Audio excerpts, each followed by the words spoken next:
Welcome, theology nerds. This is Homebrewed Christian Podcast Throwdown Lectio-cast. Man, your excitement's amazing, Luke. But I'm excited because I'm just trying to get ready for some awesome, not just really awesome, newsworthy awesome. With my best friend Duke. Luke, Duke. Luke, my best friend Luke. Nope. Tripp. Well, Malibu was great, and we're going to talk to N.T. Wright and Greg Boyd and release like Richard Beck's book into the universe. So that's something. So you've got a million other podcasts, but none of them are able to have the Devilpalooza on them. That's only on the Homebrewed Christianity podcast and the news. This is like a joint podcast where people can listen. It'd be great if each of us had like running commentary during the podcast, but people probably would get distracted by that, just like you're going to be distracted by this intro. But it's going to happen. Well, I think we should have a follow-up podcast. Like after it's out, people send in topics, and then we answer questions about whatever the hell whatever the heaven they want. Whatever in a place that may or may not be fictive, depending on which guest of this podcast you're asking. They send in. I love this idea. Send in. You can send your questions in. Your Twitter handle at Tripp Fuller. Is that right? Oh yeah. Mine's at Luke Norsworthy. Email me, Luke at Luke Norsworthy. What's the email to send questions to you at? Tripp at homebrewedchristianity.com. Tripp at Homebrewed. Or on the Facebooks. Facebooks, yes. Send us questions. Twitter, Facebook, email. Yeah, because we'll do that. Do these wrap-up episodes. I actually have feelings about a number of your guests. I could share those. Oh, are you trying to take Storman's spot as the... No, I want to do it with him. I want you to listen to me and him talk because I feel like he's like to the edge of just critiquing you, but because you're friends and he's talking to you, he doesn't want to like cut the episode short. But then I can bad cop it. And then when he good cops and steps it one step back, it's still it's still a little more chicka. A little more? Oh wow! There's a lot of opportunities that are just bubbling up right here. This intro is a wellspring of erudition and creativity. I had one idea for a podcast that would be fun for that. I wanted to do a podcast that was all the people that have Christian podcasts that don't suck. And it's once a month, but where it's literally whatever topics people send in, but where it's like this, but there are four people's heads on the screen, and it's live streamed, so it's more like a hangout while we talked about whatever people send in.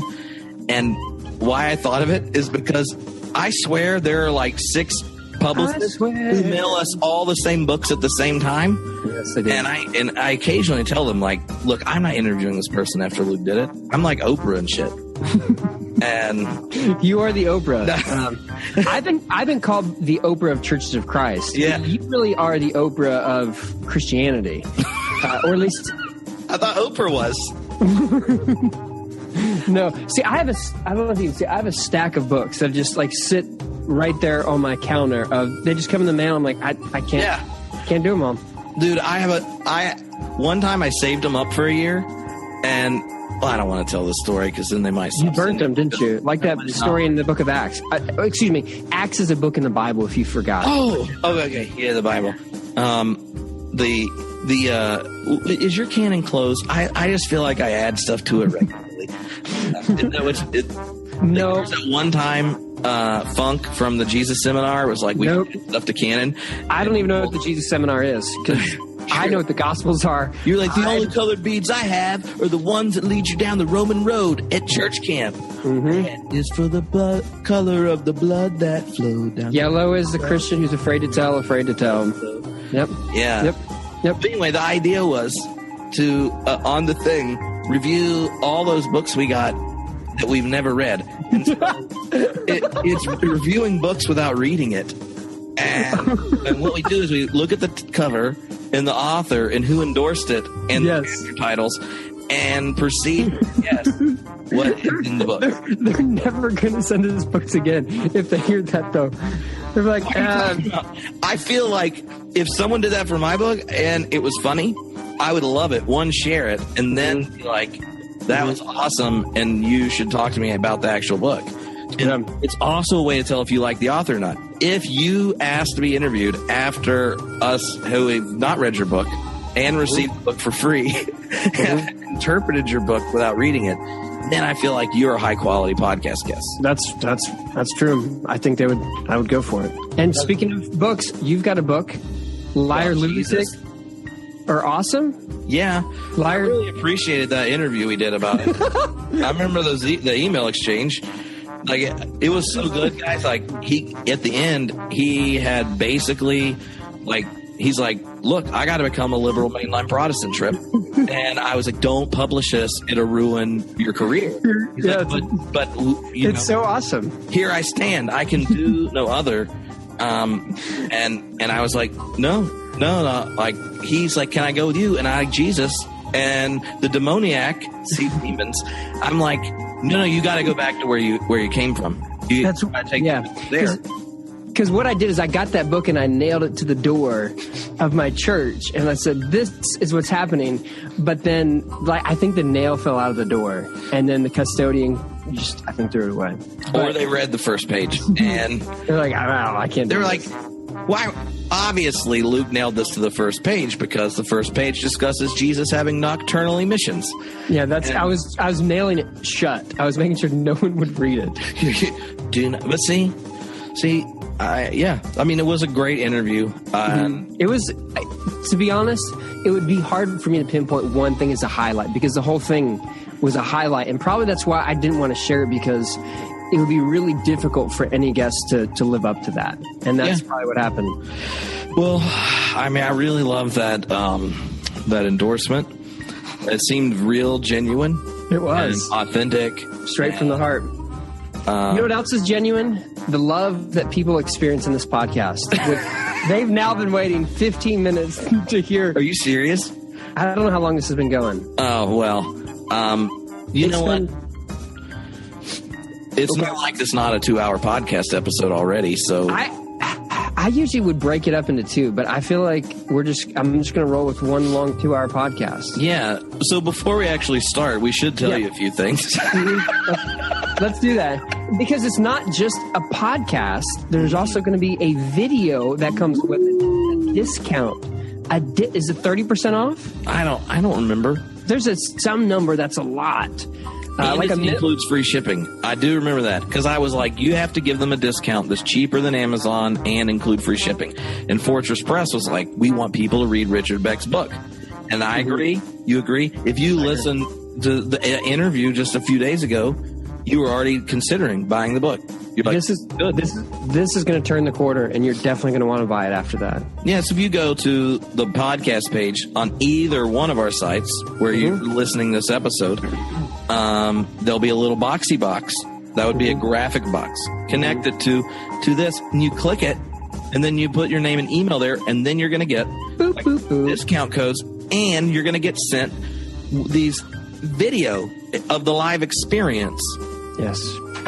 Which will be fun, because you'll be able to like see Luke bite his tongue and turn pink at like please don't say that. And you'll notice the like off mic 10-minute conversation NT Wright and I had.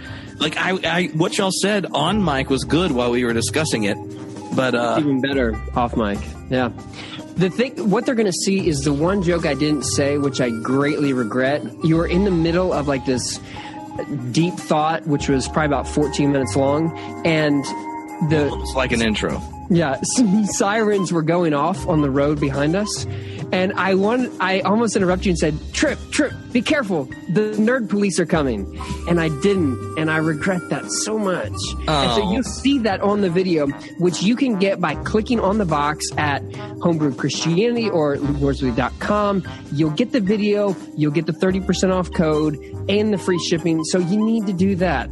Yeah, and even if you don't want the video or the discount, you should do it just as a sign of affection for Luke. But the other thing you can do, and if you listen to Luke's podcast, you should go ahead and rate and review it, because that's a free affirmation of his well-being. Yep. And considering all the difficulties that he has to conquer to use complete sentences, be entertaining, to actually read the book before, like, you should really affirm him. Yes. And do that and share it with your friends. But this is like the perfect episode to share, because if you've never listened to a podcast before, like, there's no better introduction than an introduction that's over 15 minutes long. I think that's completely true. And they should also know, like, we actually put work into this. Like, we did. We planned and prepared. This is like the 7th revision of the outline for the intro, and I think this is the best one yet. So, and we had like Noble Brewing Company sponsored beverages. Non-alcoholic beverages. Obviously, like all craft breweries have non-alcoholic beverages and kegs that are distributed into bottles out of thingsies. Mm-hmm. And right after it, like, they won at the World Beer Cup or the Great American Beer Contest, whichever one was right then. Like, they won like 2 days later. Yeah, like placed at the root beer last Days in the Desert, which helped sponsor it and had goodies for everybody. Like, it's about to come out, so you can go watch it. And if you're a minister or whatever and want to host it at your church, you can go to their website, which is lastdaysinthedesert.com, and you can host it. You can listen to Luke's interview with Rodrigo, or your interview. When's your interview coming out? With Ewan McGregor and with Bonnie Curtis, who's one of the producers, who is a Texan. She grew up in Dallas, Texas. You know where she went to school? Where? Wildcats, ACU Wildcat. She went to my alma mater. Oh, wow. Yeah. That's awesome. She was really cool. And you will appreciate this. After a wonderful conversation about how growing up in the Church of Christ, she said it in the interview. Yes. She told a story like about how doing a Jesus movie impacted her faith and helped her think about it. And then she had done just enough research about Homebrewed to give me a hard time about the Lakers on the podcast. She sounds great. So, yeah, she's high quality. That's what you get with the Church of Christ person in your podcast. I think really what that is a statement that you need more of us on Homebrewed Christianity. I think it's going to help baptize that podcast and bring favor of the Lord. Everyone will know who N.T. Wright is, because he's been on both podcasts before. And if you like the New Testament, that's where he got his initials. Did you ever use that joke with him? No. Yeah, because I didn't either, because I thought everyone else has used that joke. But what about Greg Boyd? So Boyd? But for people like me that he's not been on home. Christians. Yeah. He's got his PhD is from like Yale or something. I'm not 100% sure, but he is. I thought it was Princeton. Princeton, okay. I don't know the difference. It was on Charles Hartshorn. Who? Charles? Process philosopher. Yeah, process, which everyone learned about on your process webinar, which is a great processed food discussion, because no one wants processed food, like you were saying the other day in your webinar. Whole oats, fresh vegetables. Yeah. Greg Boyd is a megachurch pastor with an Ivy League training, education, brilliant guy, comes to it from a more charismatic-y background, I guess. The point is he believes in demons and stuff. And he's well-educated guy, pastor, brilliant. Everyone knows Richard Beck. Grew up atheist. So that's right. So he was like an atheist who then came back to Jesus, encounters a demon, tells a story, freaked me out. And I did not ask a follow-up question because I thought it would be like an awkward moment. But I really appreciated what Beck said on your podcast. Yeah. About it. That was Beck, the nice version of the follow-up I had thought of. Very diplomatic way of saying that he has a different opinion on it. But Boyd and Beck are friends. They were at a conference together. I mean, it was fun. And other than the fact that the Bible lectures at Pepperdine lacked a significant amount of diversity outside of the white men that were there. How do you know that? How do you know who was at the Bible lectures? I asked if there was anyone. I was like, when Tony told me about this, like, oh, but like, is there someone that would probably do the podcast that's connected to it that's maybe not those white guys? Anyway, but my only point was this podcast, while having very similar gendered and skin tone, does have one diversity, which is a theological diversity around the issue people tend to avoid and not talk about. So that is cool, even if next year when you're in Los Angeles, we're going to do a live podcast yes, the diversity quotient will be significantly different. It'll be high. I definitely people are going to know what's up because this thing sold out. Next year, I think here's what we should do because they'll listen to it and they'll have seen videos. We don't even tell them who's going to be on the podcast. Boom, just a surprise. The topic. Oh, because then people that show up are coming for the theological party and the hip hype, and they're just like, what's going to happen? A ruckus? They're in it to win it. They're not in it just to see a celebrity. Yeah. They want to win it. They're in it to win it. I think I'm 100% sold. Doing another live event would be a great idea. And when people listen to this, Texans are going to be like, Luke, why does Tripp do these things and you can't do them? And you'll say, I work at a church. There's a sound person. Maybe I should do them. Yeah, that's what I'm talking about. Like, Wow. the public needs to make demands on him. I think so. So my mom, my dad, who are the two people who think that's a great idea, email it in. We'll start working on it. I think that's a brilliant suggestion. No, I ain't at the Live podcast. Your dad should interview you. I've heard y'all talk before. And he should either tell embarrassing stories or bring up arguments he's had with you for years. And quote things that you would never say anymore. Like, but you remember that time, like when you were 13, and you told me, "Well, I am a 4-point Calvinist. I just am not sure about the 5th." Yeah, I can't. Irresistible. Yeah, I can't do that. Yeah. Okay. So bringing dad, I appreciate you bringing my dad into this equation. Thank you. I like your dad. He's a likable guy. He's way more likable than I am. Well, that and your dad likes Peter Rollins, and so y'all went and hung out with him when you were here, and Rob, but. You didn't email me even after that amazing interview we did that you didn't post. I remember the email back when you were like, Tripp, that'd be great. We should totally do it when you're booked. I was out there and I thought you were just going to be at Pete's house because you guys used to live together. When I interviewed Pete the last time, you were just at his house or your wife walked in the back of the screen. And so I assumed when I got to Pete's house, it would really be a joint living commune between the Rollins family and him. The Fuller family. Yeah, exactly. So I just assumed you were going to be there, and that was really just a faux pas on my part. He is in our family picture last year. Who's that Irish philosopher? Oh, that's just Uncle Tripp. No, Uncle Pete. Yeah, that's the kids and the dogs, me, Alicia, and Pete. And Pete Rollins. You know, we all have our bright Easter colors on. Post-Easter, I'm rocking a seersucker, and there's Pete in very dark earth tones. That's a shot. You want to know? Do you bring this up with him next time? You want to know why Pete always wears like gray and black? To add a little bit of color to an otherwise gloomy life? Is that why? No. I found this out. He's colorblind. Oh, really? Yeah. And if you're single and colorblind, like, how do you know your wardrobe goes together? He's colorblind. That is a great piece of trivia.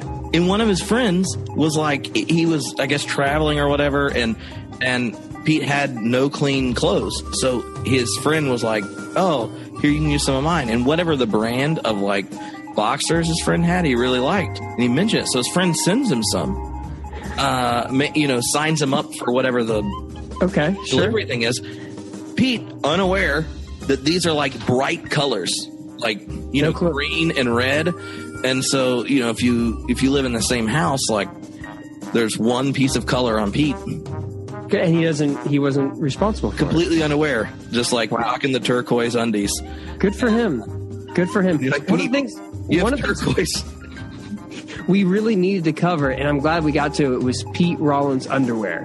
And I feel like we've got that taken care of now, and that's a really good thing because I don't know how people could experience a podcast without that information. You know what else people can't experience? What's that? The videos, unless they sign up. And they can't experience Ewan McGregor playing Jesus unless they go see Last Days in the Desert. And they won't experience us actually talking about religion unless they send in questions. So exactly. I want you all in your car right now just to give a little hand to Manny, the podcast editor, who probably cut 10 minutes out of what you're hearing right now. And prepare yourself for some Devilpalooza-ing. Let's nerd up. Nerd down. What? No? Yeah, it's close enough. Hello, all listeners. This is Manny, the Homebrewed Christianity podcast editor. These guys talked forever, so I put all the extras at the very end of this podcast. Enjoy. What is up, Dr. Jones? Yo. I think you should just pick that up so you don't have to lean over like that when you talk into it. I like it. Oh, you want to hold the burp and you don't hear it. Oh, praise God. All right. So this is the Homebrewed Christianity Podcast. And the greatest thing about Homebrewed Christianity Podcast is that I get to hang out with cool people like you. And this is like episode 978 of the Homebrewed Christianity Podcast. What year did you start the 2008. Podcast? That's old. That's before the internet. I know. Al Gore had barely thought of tubes at that point. And he was like, well, you got these tubes, and I want to save the planet, and I like podcasts. And one of the coolest parts of having a religious podcast where you like Jesus and don't hate the planet is there's a very small group of people you have to compete against. Making you the number one podcast in that demographic. In sheer longevity. So, like, when people start listening to Luke's... Newsworthy with Norsworthy. But that's like the least newsworthy name of all time. I really feel like he has no friend in social media marketing when you come up with that name. But it's okay. His smile is worth $1 million. Anyway, one of the convenient things about having like episodes going back from 2008 is even if they are 90-minute dialogues with academics, just the sheer volume. When one nerd finds you, they download 500 episodes so you can taunt people like him and be like, yeah, well, sounds so good. Last year I had 1.75 million downloads or something like that. You can do it. But it's really just because you have a collection of nerds. The coolest part about the internet is being able to find small niche markets. So with that in mind, we should probably welcome up here. I was trying to just not even have him. The new kid on the block. Yeah. All right. Luke. So don't just boo Luke. What's his name? I forget. Norsworthy. Yeah, it's really hard to remember. Really hard. Luke, just come over here. Come on, Luke. Luke Norsworthy. Yeah, thank you for that. It's a podcast, so you should use a microphone. You learned that at year 2. It's all good. Check 1, 2. No, yours isn't even on. So that was perfectly set up by Tripp. And or my sound guy. But here's the thing. I had this idea. You had an idea? I had an idea. Is that it there are about like God killing Jesus? 2,000 people come to Pepperdine this week to talk about Jesus, God, the Bible, and things like that. And I thought, well, we've got a book I'm super excited about that's going to come out that very same week. Why not piggyback on the Pepperdine Bible lectures and put together my 2 favorite podcasts and have a battle of the podcasts live at Malibu overlooking the ocean? I mean, why wouldn't you do that? I don't know why you wouldn't. Yeah. So I'm really here as the token Christian, right? Like the chances of you two going to heaven increase dramatically just because you might touch my leg on the way up to heaven. There's a button. Oh, did I turn off the button? Just. And that's God. Yeah. God just muted Tony. No, it's seriously great, though. I really appreciate the honor. There's a machine silencing the reprobate. Just there's the devil. Off. Did God kill your microphone? Is there a mimetic interpretation of it? Because is this? Have you guys really ever done working? a podcast before? Because none of these mics work. Why don't you tell us a little bit about your podcast? What? How long have you been doing it? I have less than Tripp with total number of podcasts out there. Maybe 160 or something like that. But dude, here's what's incredible. It's like you're kind of an up-and-comer on the scene. You're new on the scene. You're getting killer guests. Like, in the smile. Show everybody. Look at them. You get amazing guests right off the bat. You got amazing. It took him, I don't know, years and years to get Rob Bell. You, like, in episode 3, get Rob Bell. Sure. How'd you do that? How'd you pull that off? The smile? The hair? Smile. It really was that. They said, we want to do a podcast, but there are no Christian podcasts out there. And so I said, well, here's the weird thing. It's like, I actually go to church, and I'm a Christian. And Rob said, that's just like me. Used to be. I was about to say. Like I used to be. Okay. Tony and I go to church more than Rob Bell. Okay. Combined. Maybe combined. No, like, I've missed like 8 weeks of church service I wasn't hurling in my whole life. Can I tell you, the last time I interviewed Rob, he accused me of answering a question with a vague answer. Yeah. What? That's like accusing the Pope of answering a question with Latin. It takes, talent respects talent. So you're a pastor. Tripp's a fired pastor, former pastor. Yes, I'm about to be one too. You're actually a pastor. Yes, I'm a pastor of a church. Until this episode. Yeah, hits probably the for airways. about 2 weeks or so. Yeah. Yeah. How many people in your church? Okay, you are pastor of a Church of Christ congregation. Yes, I am. True church. At the True Church. Do you guys use instruments? Until last Sunday, the answer was no. And you introduce instruments. Yeah, as a ukulele. Yeah, it's a very small one. Yeah, last Sunday was our first time having an instrumental service. And what instrument? So they were like, we got instruments, no singing? Or do you mean instrumental like there was an instrument? Because I've been to an Anglican church when it's an instrumental service, you cry because it's Mozart and they hired professionals. Yeah, so, no. bro, you had mean a like whole dude band. with a whole band. like Yes, whole Did band. people Long freak hair. out? There was... the people who were at the church before we introduced the idea are not all the same people who are there now. There's a few people who have left. That's like wheat and chaff in it. Yeah, something like that. But we know with that the they're G-chord. at a great place with So the how Lord do you still. go? That's like going from 0 to 60, man. You go like from total. How old is this congregation? It's like 40 years old. So 40 years, no instruments. And what's your average age? I don't know. Older than the congregation? Well, I would say it's a little bit old, but not Tony Jones old. Oh, okay. I'm definitely the oldest guy up here for the moment. For the moment. Yeah. Okay, of the people in your congregation, how many of them, what percentage of the people in your congregation, the congregants in the pews on Sunday, Yes. have ever heard of N.T. Wright or Greg Boyd? I quote N.T. Wright a lot. I was actually I'm asking how many people have heard of him. Because, not saying that would be they actually listen to your sermons. It's an assumption. Well, in that way, I guess my sermons are kind of like your books. No one pays attention to either of them, right? Hey, bro, as long as they buy them. I know, that's I don't right. care if they Yeah. read them, Which as is long as they buy convenient. them. Hey, It's convenient because Richard Beck's brand new book is right out there. I don't care if you read it as long as you buy it. Yeah. What's amazing, in heaven it counts that you read it if you buy 2 copies. Boom, shakalaka. Well, speaking of Church of Christ, yes. can you give us a little, because we're about to have a Church of I know. Christ. He already complained about my Twitter comments not even getting it straight. We're about to have a Church of Christ author on the podcast. It's his inaugural time. Not on your, he's been on your podcast many times. Yeah, many I know. times. He'll But be he's on Tripp's stepping up. podcast for the first time. That's exciting. Give us a little background, because a little background on Church of Christ is going to help us understand who Richard Beck is. Let me tell you better. exactly what happened. Jesus created the church, In what year? 33 AD. Okay. And we are the true descendants of that church. Just bypassed everything. To like 1900 whatever. Yeah, 06. Yeah, 1906, like restorationist in movement. between 33 Yeah, what and happened in between? 1906, you're Look. kind of out of luck. That's even like more confident than Hegel.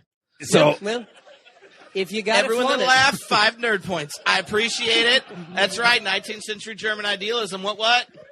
Schelling reference is coming next. and 19th century German idealism would be an example of something that's not of the church. Yeah, thank you. It's probably not taught at their schools. Yeah, you're going to have to bring some of these down just a few levels for me, and I appreciate you doing that. Thank you. Yeah, of course. So Yeah. Germany is a country in Europe. Okay, got it. When you say 19-something, that doesn't mean 19th century. Gotcha. Well, it's great for you to fill me on some of these details. A few other things I'd appreciate learning about that you guys know a lot is like Dungeons and Dragons. I know nothing about it. Have you ever held a D20 in your hand, or is that too many? Is that too big for you? I don't know what that means. Yeah. Probably like you got a lot of your listeners probably don't know what like prom was. So I could tell them about that too. I mean, given that I was homecoming queen and went to 13 proms, when you're a competitive swing dancer and love Jesus so much they know you aren't going to try to screw them after they drink, you get invited by lots of hot chicks to prom. True story. I mean, I'm like not joking. I went to prom from sophomore year on at 3 different schools. They were like, he likes Jesus, but he knows how to swing dance. That's Luke. Yeah. What do you want? So he's going to tell you how far. Before we bring Richard up here, Yeah. What do we need to know about? tell him? me this why 5-minute intro is going great. Tell me why you like having Richard on your podcast so much, because we're about to bring him up here. Okay, so on my podcast, do you guys know what Bill Simmons is? Sports pod? Sorry. Yeah, for sure. Yeah. Sports, okay. He brings a guy named Chuck Klosterman on his quite often. Do you guys know Chuck Klosterman? He's written a bunch of stuff. I think Richard is the Chuck Klosterman to my podcast. He's brilliant. Whatever he says, I don't always understand it, but I know it's smart. So that's Richard. Brilliant. All right, ladies and gentlemen, the author of Reviving Old Scratch, the book that just dropped today, which you're all going to go home with after you buy it, Richard Beck, everybody. Let's bring him up here. Richard, this is exciting. You should I'm show everyone your pin. Show like Richard shows up at a book release party without a high quality pin to sign. But you gave me one. I know. And so I got him a high quality jot, but it's red, so it matches your book cover. It does match so it's my book aesthetically exciting when you sign it. I found out that more people buy your book if you offer to sign it and or draw a picture of a duck. That's my new. So if you get my book, you're like, do you want me to sign it? Duck? Or a duck. I got a duck. I have a good bunny or rabbit. a frog, true story. I could do a frog. That's all I got. Yeah. But so you wrote a book about Satan, but you are like an intelligent Christian who doesn't naturally run around worried about like demons, junk in your closet, like rolling Dungeons and Dragons dice, or like playing records backwards. To Although find out Satan's in there. I played Dungeons and Dragons. I know that's what I'm talking about. You don't lose sleep about it. I remember my aunt Barb walked by, and our cousins were playing it, and we were all fairly well accused of being Satan worshipers by my Aunt Barb. And I said, hey, I'm just like an 11th level elf. Like, that's all I'm, what class? Like, that's about, were you like, that's about as occult as it got. A rogue, a ranger, magic, like, I don't recall. I was more the dungeon master. Ooh. Yeah, I was. That's the one that tells stories to make everyone's dice rolling turn into a communitarian experience of fantasy excitement. I have never felt more like a nerd than I do right now. Yeah. Well, just imagine holding two big D20 in your hand and rolling them out, but it leads to like conquering Sauron or something. No, I don't. I don't want to do that ever. Yeah. So the origin of the book, as someone who, you're like a trained psychologist, like very critical thinking. The Enlightenment is not the arrival of like Satan for you. So, how in the world did you end up writing a book that about has the devil and devil on the top? I went. Part of it had to do with I started teaching a Bible study. Those are the guys that read my blog. I started teaching a Bible study out at a maximum security prison, and so I'm out there as a kind of fairly liberal, progressive type, and didn't have much use for Satan, demons, or whatever. But I find myself out there with inmates, and the spirituality they expressed was very charismatic, very Pentecostal, and they spoke about the devil and demon possession all the time. And I found myself stuck with an inability to use that language or speak about their experiences in a way that wasn't ironic or fake or like paternalistic. Mm-hmm. And I also found myself worshiping in a church that reaches out to people on the margins, a lot of people with addictions, homelessness, people on parole, similar kind of thing, very charismatic and Pentecostal. And I didn't want to be kind of like the educated, progressive liberal who listened to their language or prayer requests with kind of a wink. Yeah. So it was. So you're saying you didn't want to patronize them by being more intelligent than them? Because personally, I don't know if that's always the wrong thing. I really maybe you can help me out. Like I thought that was why I was hanging out with Luke, was just to like confused. Yeah. Right. Yeah. I don't know what to say about that. So, Richard, I have a question for you. I read the book on the way out here today. All right. And, it's a quick read, apparently. Great book. And so I read a section in here, and I thought you might have written this just for Tripp. True or false? Tell me if this is true. Okay. Page 39, third paragraph. So everyone that bought the book but is yet to buy it, you can go ahead and write it on your hand. Yeah. Like, it's always good to have something underlined and something. Here it is. The bad news is that you are a sinner bound for eternal damnation. Was that written just for Tripp? That was, I think. Yes, it was. It was. As I contemplate it now, it seems to fit. Maybe I guess like you and my mother-in-law had a conversation. Yeah. So you make the argument that spiritual warfare in the Bible, do I need to explain that to you guys? What that book is? The Bible? It's like Lord of the Rings, but with Jesus? Yeah, a lot like that. It's a good library of books. You say that spiritual warfare is a political issue in the Bible. And so my question is, if we just finally get the right person in office, we make America great again, can we finally dispel this idea that there's a myth of a Christian nation and actually fully become a Christian nation? Will that happen? I think the devil dropped out of the race today. Is that right? Isn't that what happened? Who dropped out? Did Ted Cruz dropped out of the? Ted Cruz dropped out of the race, and so. He's still in. Oh, okay, all right. So John huge. Boehner had called Ted Cruz Lucifer in the flesh. Yeah. Well, but I guess he's still in. So there we go. Anyway. So how is spiritual warfare political? Well, I mean, I think it's more than political. I think that's a big part of the book. I think one of the arguments of the book, the first part of the book argues that progressives, liberals tend to politicize spiritual warfare, and they reduce it to social justice. So when they see themselves as fighting evil in the world, it's systemic evil, it's injustice. And so the first part of the book kind of makes that argument. That's what it looks like. But then it goes on from there to argue that there's more to it than just a political fight. And I think, Tom Wright's talk just over on campus a little bit ago kind of articulates that idea that if you lose the dramatic narrative of Jesus clashing with the Satan, you just lose contact with how Jesus envisioned the kingdom of God. And for liberals, progressives who find that Jesus' conflict with the Satan is somewhat of an embarrassment, or we don't really know what to do with it. It's mythological language. Then you have people who really love Jesus. I mean, if progressives love anything about Christianity, it's Jesus. Might not be the church. I support Jesus. Who doesn't? Who doesn't love Jesus? And yet they lack the part of Jesus' vision of the kingdom clashing against the Satan that galvanized kind of how he saw what he was up to or whatever. And so I think both Greg Boyd's work, and N.T. Wright's work were really influential in my journey in confronting that aspect about Jesus, and as it just became another influence of the book.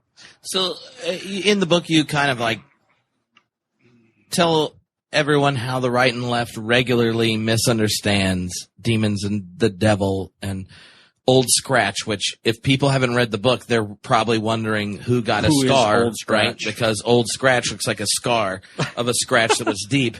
One, tell us who Old Scratch is, but also, when you read this book, if someone is more conservative or more progressive, like what are you hoping that makes them most uncomfortable?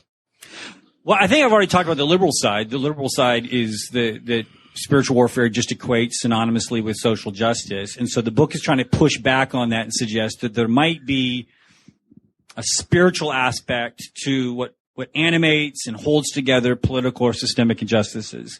And so it's pushing hard on liberals to suggest that there might be actually a spiritual component to spiritual warfare.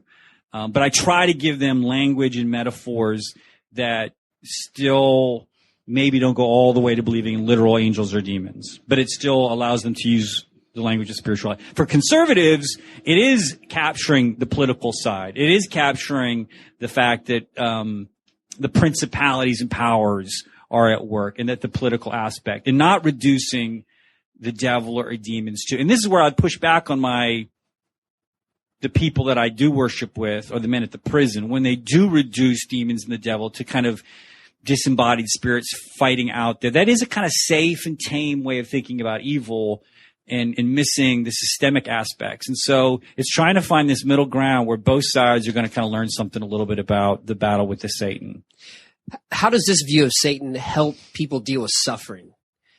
Because as you describe in the book, there's sometimes people, when they intellectualize suffering, it leads them away from faith. Do you see a different way of understanding evil and the Satan as a way of helping people withstand and go through suffering? Well, and I think that's something if Greg can speak about this a little bit because that's kind of what struck me about his book. I don't know if you've read God at War, but the irony, I think, for a lot of progressive Christians is, and it's an argument I make in the book, is how our compassion in the face of suffering becomes an acid that burns faith away. The compassion we see in Jesus is the very thing that erodes faith in Jesus. Because as our compassion for suffering draws us into the pain of the world, the horror mounts as you're drawn deeper into it. And as the horror mounts, the theodicy pressures build up. And I think that's one of the tragedies of progressive Christianity, is the way that compassion undermines faith. And I think it's because we've turned evil into to use Greg's frame, a puzzle to be solved. Mm-hmm. Theodicy is a logical puzzle. And you can speak about process, how process goes about trying to solve that puzzle. Yeah, don't tempt me. I mean, we'll be here till midnight. We could get into, but I do think the common move is where you and Greg might agree is, people kind of work the omnipotent side. Mm-hmm. Where Greg might work it from the free will of spiritual agents, and process will work omnipotence a different way. I think that's where they do the work. They rethink power. All I have to say is, but rather than seeing evil as a puzzle to be solved, Greg's refrain in God at War is it's a reality to be resisted. It's a call to action, or what he calls a theology of revolt. And I think that's, for me, a big message in the book for liberals. I'm talking about liberal Christians is to, most people who lose faith of my acquaintance lose faith over the problem of suffering. Yeah. And I think what they're lacking is this theology of revolt, this idea of that the only theodicy we get in the Bible isn't an explanation. It is a call to action. It's a call to the struggle. It's just a step into the drama. And so at some point you just got to take your doubts and shelve them and, act. Well, what's amazing is the most people that have been ministers at some point recognize how horrible a theodicy answer to someone in the midst of a tremendous grief and suffering and pain is. You usually see it as a spectator, right? Like after a horrible funeral and someone's like, well, they needed another angel in heaven. And you're like, stab my face. Did they listen to my sermons? Or you're like, wow, God must have meant this for good. And you're like, yeah, God's kind of against cancer for small children. I don't know why you have to give God that's a compliment we don't need to throw to God about that type of power. But the other side of it that I think you bring up in the book really well is that the problem of evil, when that's a problem that has a rational conclusion, then you've left the spectrums of the way the biblical texts and narratives deal with the problem of evil. The problem of evil is not a problem to be solved, but one to be engaged with. And yet pastorally, there's always that temptation, right, to fix it up, wrap it up with a bow, and this nice little logical syllogism inspired by all sorts of whatever your favorite philosophers or theologians are. Mm-hmm. Is there and I think that's a uniquely American thing too. I think Americans have so I don't know. I just try to use the word. I don't even think I know what I meant. Basically, that's pretty normal for this podcast. I'll say it simply, right? Being sad is a disease state in America. Let me say it that way. Does it make sense? That's very tweetable. Say it again with gusto. Being sad is a disease. No, slower. So what? And then hold your book while you say it. Sad. Being. Yeah. Being sad is a.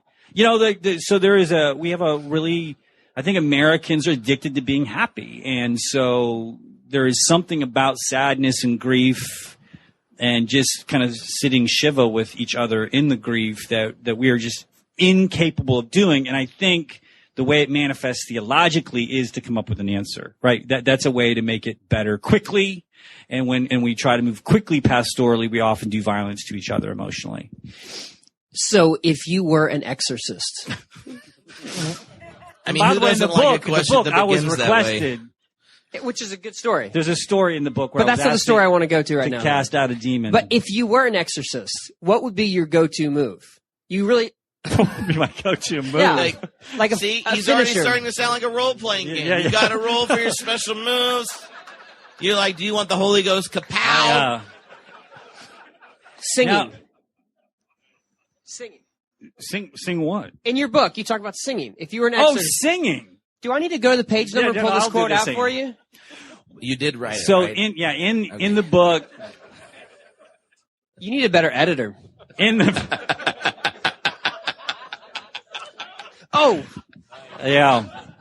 how does worship help? So in the book, I talk about that Satan doesn't just tempt us morally. The Satan isn't just a moral tempter, but is also trying to, cause us to give up on hope. And see, this is something I discovered out at the prison. This is another thing. So I came in, I use the words, if you guys have read my blog, I talk about somebody being a winter Christian. I don't know if anybody knows that language, but a winter Christian in my language is somebody who kind of mixes a lot of lament in with their spirituality, okay? And that's kind of my default. Like I will go to lament, I will go to kind of the dark thread of Christianity very easily. It's just kind of my default. And I get this kind of from Walter Brueggemann, right? So there's prophetic rebuke and anger, but there's also grief and lamentation. But there's also hope. Like he came up with a recent book, I think it's called Reality. Was it Grief, Reality, Hope? Anyway. Is that the one he quotes you in? Thank you. Yes, he does. That's why it's my favorite book that Walter Brueggemann has ever written. And anyway, but the reason I helped Walter come to this insight is you mean other than he called? Exactly. Why'd you mention that? This is just embarrassing. Anyway, but no, so I go out to the prison, and the very first Bible study I was ever going to do out there, I was thinking to myself, what's good material? Like, these guys are in prison. Let's do a series on the lament psalms, right? They could connect with that. They're in prison. So I start doing that. I start going through the grief and the questioning of God, the accusation, Brueggemann's Psalms of disorientation, and I get about 30 minutes into it, and the prisoners are like, whoa, wait. Like, we get it. Prison sucks. Like we are aware that, where we are, and I was like, so, this is me kind of a progressive, fairly educated, happy person, okay. So they're like, what we need is a little hope. And I was like, I don't really do that. I mean, I don't really, it's not kind of my normal, it's not a natural move for me, and so the singing, so what happened in the singing is they had these hymnals. If you've read my blog, you know these stories. And so they have these hymnals on the Tell them your blog URL. experimentaltheology.blogspot. You're so at old Juno. school. Yeah, it's a experimental theology at blogspot.com. I'm still on Blogspot. It's free. I have blog posts. But anyway, so they have these hymnals on the thing, and we started pulling them out, singing them. So we do this kind of every Monday night. In Abilene, Texas, we do this old-fashioned hymn sing, and those have become really life-giving moments for me and them, because it's where we kind of reclaim hope. And that's not a natural move for me. But you're a therapist. Because I'm a therapist. I'm actually not a therapist. I got out of that gig pretty early. Hey, but if it's close enough, it counts for it's jokes. true. That's how that's this true. works. When I was in supervision, that was the number one complaint I got from my supervisor when I was a therapist, training to be a therapist, was like, Richard, you talk too much for a therapist. And I was like, well, I'm trying to help. Like, honestly, well, you should listen to their problems first. Like, well, no, I know what they need to hear. I understand. People should listen. So I became a professor. Yeah. And you're like, do you want to waste your student now I can loans? just Listen and repeat. Yeah. Now I can just talk and people write down what I say. And Praise it the feels Lord. good. I know. It helps my self-esteem. Amen. Anyway, You so don't have to ever run a capital campaign. Anyway, so I've learned out there that to sing all of the poetry of the prophets. I think everybody, I wrote a post about this a couple months ago, but everybody has a natural song. For some people, it's the social justice warriors, anger, rebuke at the principalities. That's like you can sing that song in your sleep. That's your go-to song. You can sing it. It's natural. And some of it's grief, lamentation. It's sitting in sackcloth and like that's our go-to. Like sadness is, we get that. And some of us, our natural song is hope.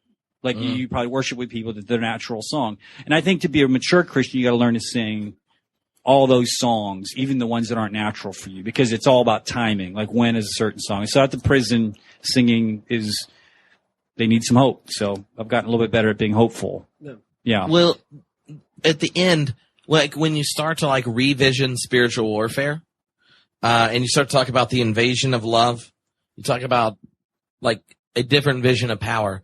All sorts of the regulars on Homebrewed Christianity, like either like Jürgen Moltmann, Open Theist, or Roger Olson starts popping in my head, to like John Cobb, to even like Jack Caputo and weak power, and so can you describe like what it is that's resonating in people from like rather Orthodox Christians to ones that aren't, in this revisioning of divine power that helps us understand the nature of divine love, which you're talking about in this.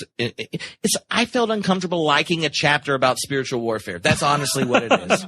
We might have to edit this out of the podcast. That's the best endorsement. There you go. Like I didn't know what to do. I had to text a Pentecostal friend. He's left messages on my phone before trying to give me the gift of the Holy Ghost. And I didn't know what to do. And I was like, Old Scratch. And he's like, whoa. And I was like, no, it's the name of the book. And the question is, yeah. I mean, weak power. Invasion of love. Yeah. You should be a therapist. Yeah. Yeah, I can't. No, I can't. I don't know if I can speak to all the theologians you just ticked off. I know, but if you pick parts of it, maybe edit out everything else I said that you didn't talk about, it'll look reasonable. Right. But I do think I make a similar move to some process people at the end. I don't use process theology, but I mainly use the idea that if God's power in the world is love, then if love is always experienced as weakness, then it's always contestable. It's always fragile and fleeting. It's always, does it make sense? It has to insert itself. And so I use the idea of the apocalypse of love. Love is an invasion. It is or C.S. Lewis's phrases, right? The gospel story is that the rightful king has landed in disguise, and is now calling us to participate in a great campaign of sabotage. And that idea of sabotage is guerrilla warfare. Love is inserting itself into a world that's been dominated by the principalities and powers. And because it's weakness, it's always got to be something that's paradoxically fought for. It's not going to establish itself naturally. It won't be the steady state, if that makes sense. And so it's got to be, connecting back with the theology of revolt. It's got to be an intentional practicing and insertion of love. St. John of the Cross put it really well. Where there is no love, put love. That's spiritual warfare. That is the apocalypse of love, this great campaign of sabotage. And so I do think that idea of the weak power, I do think I don't make the connection, but I think it fits really well with process thought. All beautiful and good things.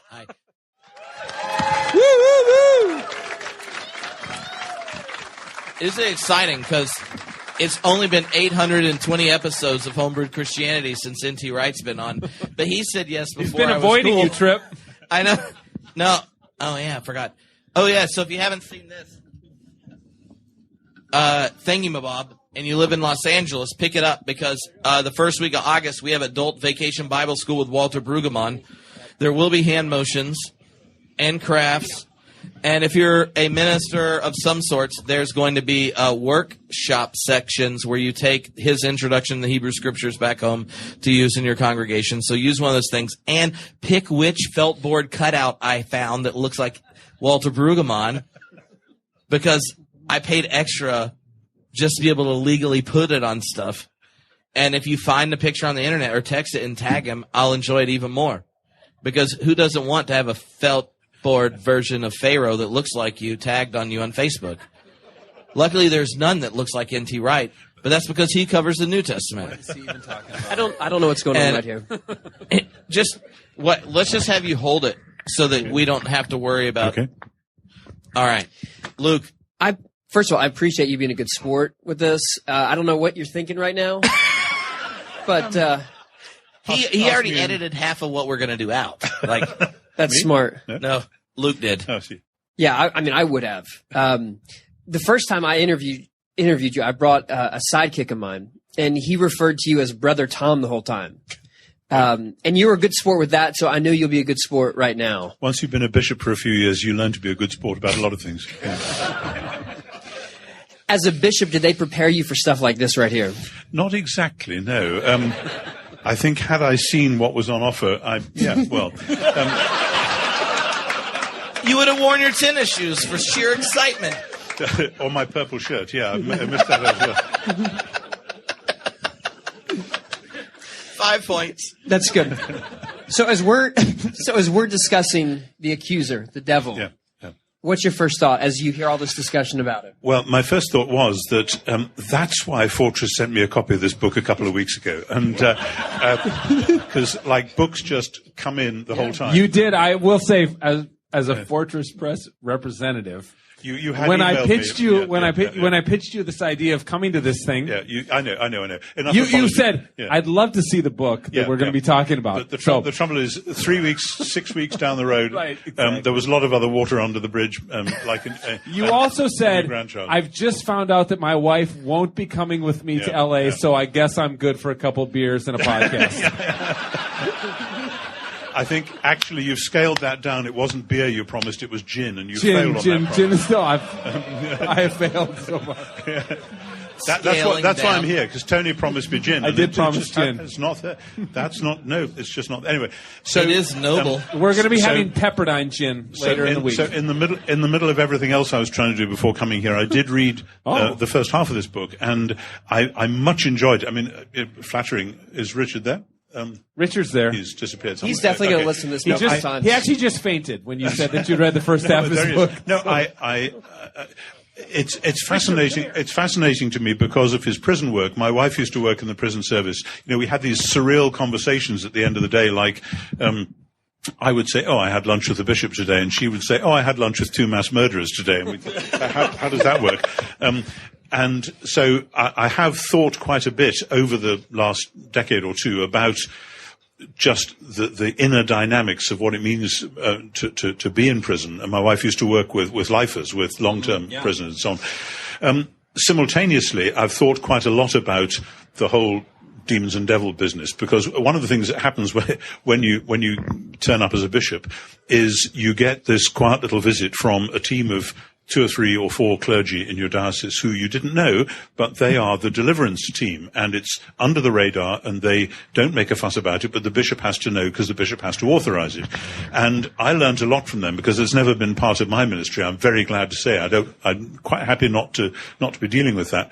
But I had 250 parishes in my diocese, and from time to time, funny things happen in this parish or that. People get hurt. Somebody wonders what's going on. And thank God that there are people who will say their prayers, who have got other people praying for them, who will go in and do what's necessary. And I'm not a specialist at all. I don't know. But some of you will remember a long time ago, Scott Peck, famous for The Road Less Travelled. He wrote a book called People of the Lie. And he, as a therapist, started off with the assumption that there's no such thing really as demon possession and all that. And as a therapist, he was forced to admit that though in many cases this isn't actually what's going on, there is a residuum of cases where you just have to say something else is happening here which is dark and quite different from the other things which we might face. So, I mean, I've always taken that view. I think C.S. Lewis says somewhere, I think it's in Miracles, that he uses the illustration. Of course, he'd lived through 2 wars. He said it's like we know when there's a war on that there are enemy spies around, but we probably don't want to believe all the tittle-tattle on the street about, so-and-so's a spy or whatever. And in the same way, we should recognize that there are dark powers that we just need to watch out for, which is one of the many reasons why we say our prayers and pray deliver us from evil and so on. But we don't want to believe everybody who comes up and says, "Ooh, there's a demon behind that bush," or "Oh, there's a demon who caused such and such," or whatever. So there you are. You asked me a short question. I've given you a long answer. We should let Richard Beck pause because anytime N.T. Wright says, "I read the first half of your book," that's like a life achievement moment. Well, you need to know it's 5 a.m. in my body clock. So if I'm just rabbiting on, that's why. So well, hey, Tom, can I ask you a question, though? Because one of the things that made me, in my book, kind of take this seriously was reading Greg's work, but it was also reading yours, Jesus and the Victory of God. Okay. And the way you just kind of articulated over there on the campus, the way you framed and I mentioned this in my discussion, as Jesus seeing his battle is fundamentally against Satan, not against the Romans. And I think it's an interesting move for liberals because of our emphasis on social justice.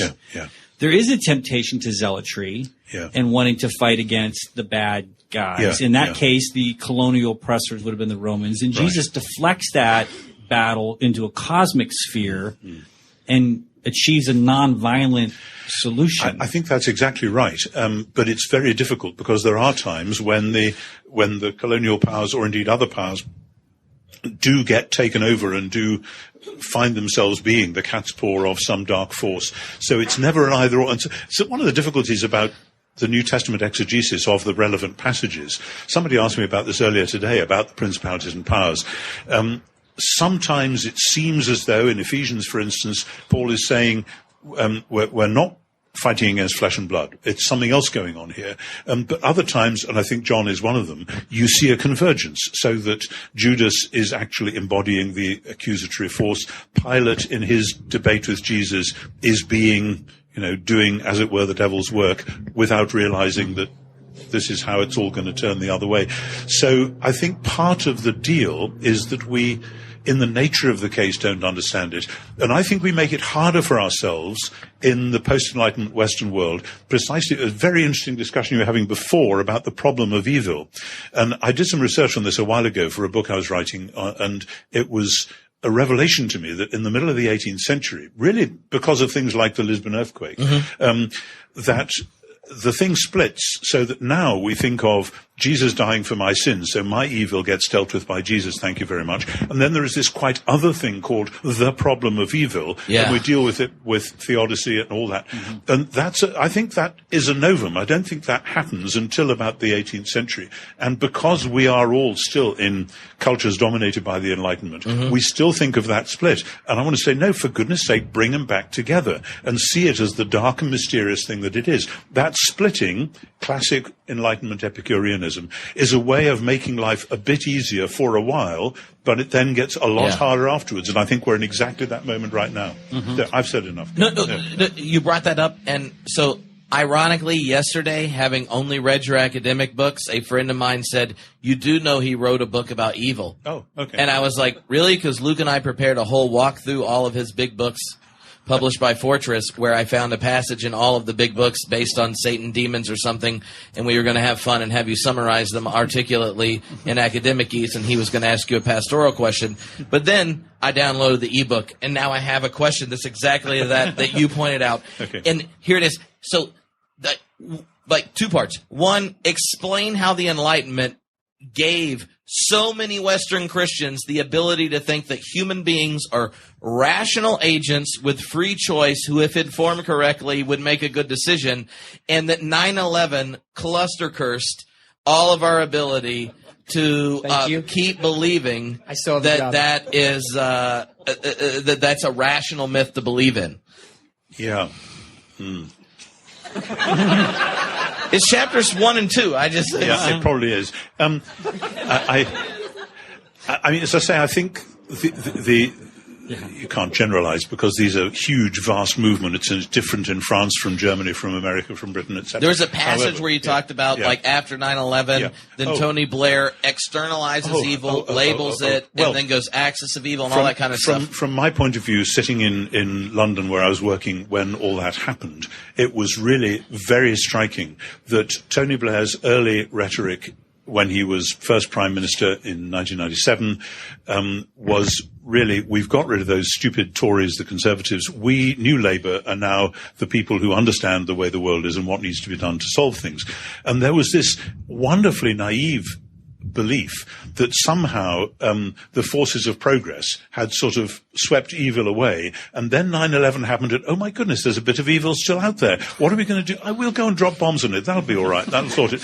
And he had this extraordinary speech in 2001, just after 9/11, when he was talking like this, and it was basically messianic, and that strikes me as deeply, deeply dangerous. And I'm not saying anything I haven't said many times in public in the UK. So even if this does go viral, it's nothing new. But to watch and here was the real tragedy, I think, that out of the Western world, there were only 2 countries who had leaders who described themselves as Christians, and those were the 2 countries who were adopting this amazingly naive, simplistic attitude. There is evil out there, we will go and deal with it. Mm-hmm. And I'm thinking, hang on, in the Bible, God deals with evil, and the way he does it is through Jesus being crucified.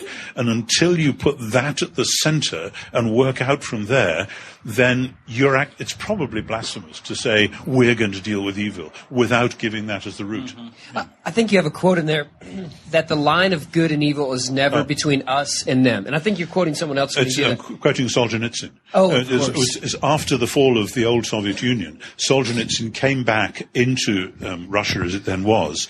And people were wanting him to say, oh, those are the wicked guys there. And he said, nope, I've suffered at their hands, but actually the jagged line between good and evil runs right through all societies and all people. So we typically want to project it and say it's the evil's over there. Yeah.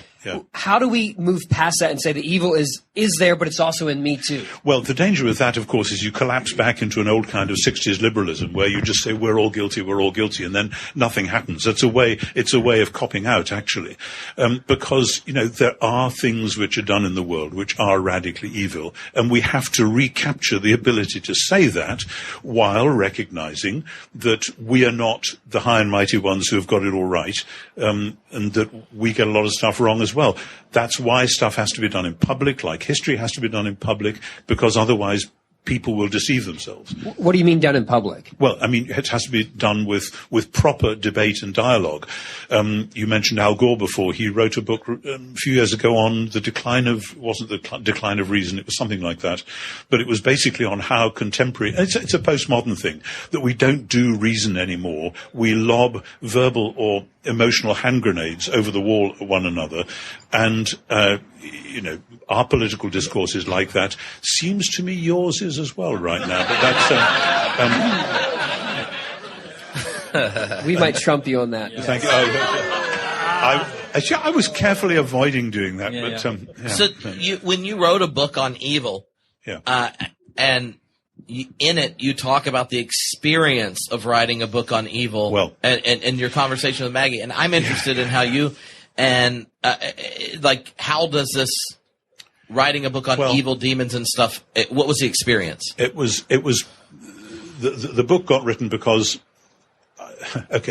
after I did the lectures on the resurrection and all that, which eventually turned into Surprised by Hope, I thought the obvious thing to do is write the book on the cross. That's been delayed until right now. But as I was thinking about it, I thought, actually, you can't write about the cross unless you got a clear idea of what evil is and if God is dealing with it. So I gave some lectures in Westminster Abbey on evil, and that was 2003, and then they turned into the book Evil and the Justice of God. Mm-hmm. But it was funny, my wife, Maggie, who is responsible for many good things in my life, put her finger on it. She said, because they wanted me to make a television program about it as well, which I did. And she said, you're not going to make a television program about evil. Said, you do that, bad things are going to happen. And I said, oh, sweetheart, you're just being superstitious. Mm-hmm. And it was a very, very difficult year. I wouldn't want even to tell you half of it, but 2005 was... all sorts of things happened, which, they're coincidences. They just all happened to cluster around that time. I feel the same about the book I'm finishing on the cross at the moment, and the lectures I'm doing at Pepperdine. I actually got a team of people to pray for me around that because I just thought, I don't want to go into this mess unguarded. And I'm quite sort of unemotional about that mostly, but I just have learned over the years that stuff happens. Mm-hmm. Somebody said that. No, I would agree. I mean, I just think I think the world gets a little bit more haunted for you, and I think you become more humble in what you think you actually know is a fact or not. So you let go a little bit of the kind of the disenchantment. And the word disenchantment in my book is that just borrowed from Charles Taylor's use of secular age. The secular age. And so your world becomes a little bit more spooky and enchanted, and things on the edges are a little less certain. And it's funny that it should be demons that are making that happen rather than angels. But Now, can I jump in with a question? Can I? For Brother Tom. Yeah, since it Brother is your Tom, book because release. my preacher's back here, he calls him Brother Tom, so I'm going to call you Brother Tom. But Okay, but when I hear you describe the cosmic conflict, that makes me just think of apocalyptic and Pauline scholarship. But I know you get beaten up from some of those apocalyptic scholars, and so not look, it's very late. No, it's all right. It's okay. But does that make sense? So, but it seems like to me you are this is an ad for my most recent Fortress book, which is Paul and his recent interpreters, which you can purchase right out there. It's right for now. sale. Okay, but so can you speak about that? Because when I hear you describe Jesus and the Satan, it sounds very apocalyptic in Lewis Martin's vision. But then, so I don't know if. Can you speak about that maybe misunderstanding or debate? That might be a little inside baseball, but well, it's tough because there's been endless debates over the last 20 years about simply what this blessed word apocalyptic means and how we should use it. And to put it crudely, and this is part 2 of the book Paul and his recent interpreters, those who currently write in Pauline scholarship and say we are giving you the apocalyptic view have distanced themselves from actual first century Jewish apocalyptic and have made something they call apocalyptic, which is really a sort of Bartianism, which is about nothing good coming out of history and God simply having to invade. Martin uses the word invade all the time, in a way which denies the historical continuum entirely.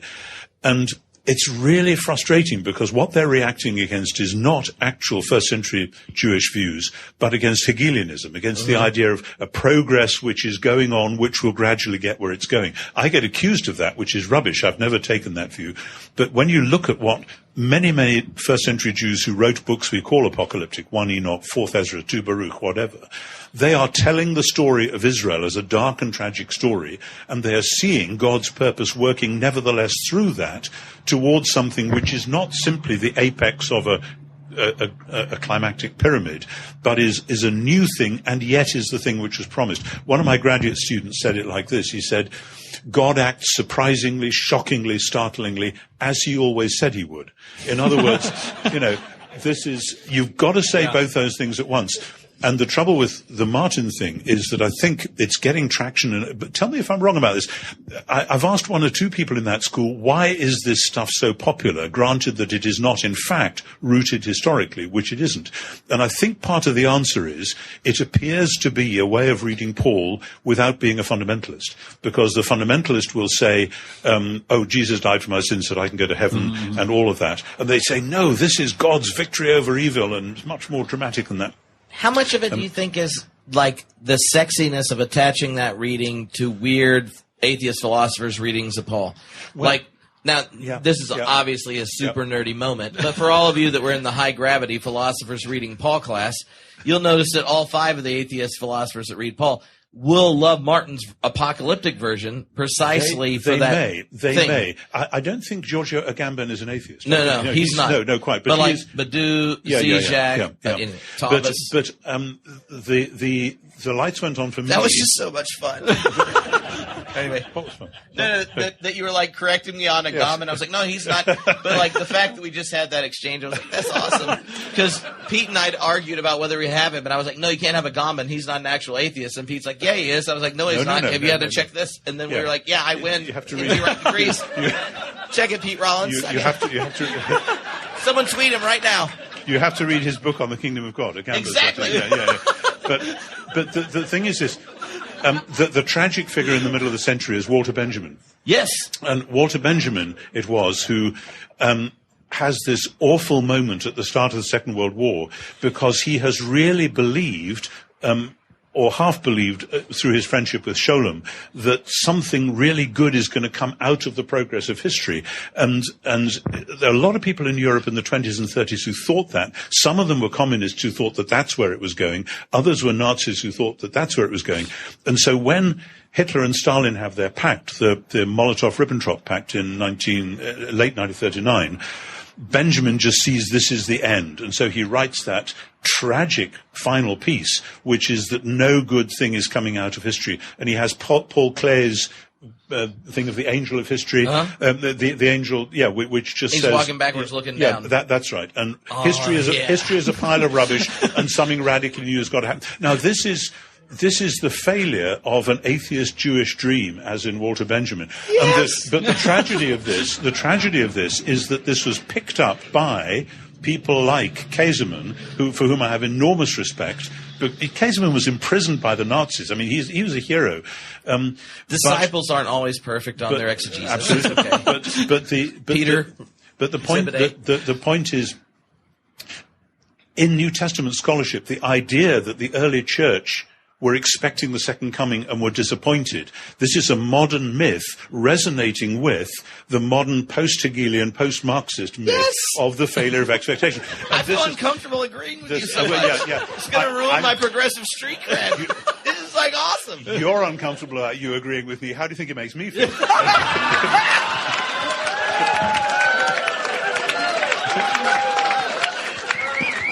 But so I mean, basically, back to the apocalyptic thing. Yes. There's a lot of this stuff which is out there, and I think it's ill-informed. Okay, yeah, I hear you saying. But I mean, the trouble is, I really do want to say Paul is, in the right Jewish sense, an apocalyptic thinker. But that doesn't mean he doesn't believe in salvation history in some sense. It doesn't mean he doesn't believe in justification by faith, as Douglas Campbell thinks, etc. There's a huge amount of misconceptions, and you just need to sift and shake them until they gradually come back into shape. How many pages in the Campbell's book were you just irritated? Oh. Like, I started reading it, and once you start checking the footnotes? Probably about as many pages as he was irritated in my book. So, I mean, that's So, you said you're working on a book on the cross. How would you understand this, like, a theology of the cross? Like, you've been in lots of battles over theologians very worried about being always on Paul's side.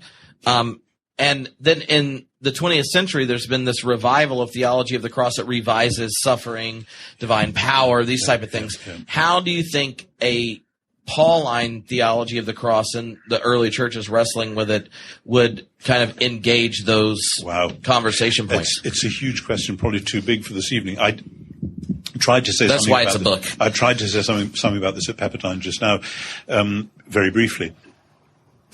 Paul never says the same thing twice about the cross, and many of the passages which have become famous in Western Protestantism don't actually quite mean what the Protestant tradition wants them to mean, because we've taken them and I mean, parade example, Galatians 3:13, the Messiah became a curse for us because it says, cursed is everyone who hangs on a tree, and most people in Western Protestant churches assume that the next line is going to be so that we could be delivered from the guilt and penalty and power of sin. It's not what Paul says. He says, so that the blessing of Abraham might come on the Gentiles and we might receive the promise of the Spirit through faith. And if you went down the wrong road after verse 13, it shows that the controlling narrative in your head is wrong.